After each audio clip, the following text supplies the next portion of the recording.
দেখুন, চরণ পাদুকা প্রভু শ্রীরামের অযোধ্যা থেকে নিয়ে আসা হয়েছিল আমাদের ভিত্তি স্থাপনের জন্য, এবং তারা যথেষ্ট আমাদের পাশে দাঁড়িয়েছে। শান্তিপুরের আবার এই ইতিহাসকে পুনর্জীবিত করার জন্য তারা আমাদের সাথ দিয়েছে, কোনো দল মত নির্বিশেষে, সরকারি হস্তক্ষেপ ছাড়া। হ্যাঁ, তো তাদের সাথে কথা ছিল যে এই হয়ে যাওয়ার পরে আমরা আবার গিয়ে ফেরত দিয়ে আসবো চরণ পাদুকা। কিন্তু আমি কালকে একটা রিকোয়েস্ট করলাম যে হরিপুরে আমাদের আজকের থেকে না, এখন তো নতুন নতুন অনেকে জয় শ্রীরাম বলতে আরম্ভ করেছে, কিন্তু আমাদের হরিপুরে ওই রাজনীতির অনেক আগের থেকে, এই নিয়ে যখন রাজনীতি হতো তার অনেক আগের থেকে এখানে একটা প্রচলন আছে রামনবমী। আমি এইসব বুঝিয়েছি। আমি সেইখানে যদি চরণ পাদুকাটা আমি না পৌঁছাতে পারি, এটা অন্যায় হয়ে যাবে। এবং তো তারা সেটাও বুঝলো। আমি বললাম আমার কয়েকদিন টাইম দিন, আমি তারপর নিয়ে আসি। চাহিদা এদের ছিল যে আমাদের এখানে আসেনি, তো এখন শহরেই সবাই রাখলো, তো বিভিন্ন বাড়ি, বিগ্রহ বাড়ি। লাস্টে গতকাল বীরেন বসাকের বাড়িতে নিয়ে গেল, ওইখান থেকে তারপরে চাপাতলায় গেল, ওই চাপাতলার থেকে আজকে এইখানে নিয়ে এসে জগন্নাথ মন্দিরে সবাই দেখলেন, সব দল বেঁধে গেছিল, সব নিয়ে এসে এইখানে রাখা হয়েছে হরিপুর অঞ্চলের সবার জন্য। প্রভুর চরণ পাদুকা এখানে রইল, সবাই আশীর্বাদ নিই, তারপরে এখানে হয়ে গেল বেরোবে।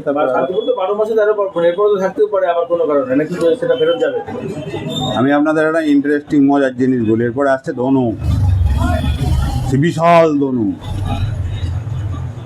আমি ভাবছি সেই নিয়ে তো সবাইকে দেখাতে হবে, সবাই এখন থেকে ডিমান্ড শুরু করে দিয়েছে, যারা শুনেছে তোমার মুখে মুখে ছড়াইতে এগুলো।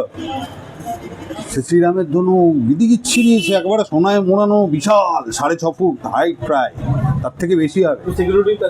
হ্যাঁ, অবভিয়াসলি। তো এই এখন তো চলতে থাকবে। তো আমি তো বলছি না, আমরা তো কানেকশন বানাচ্ছি।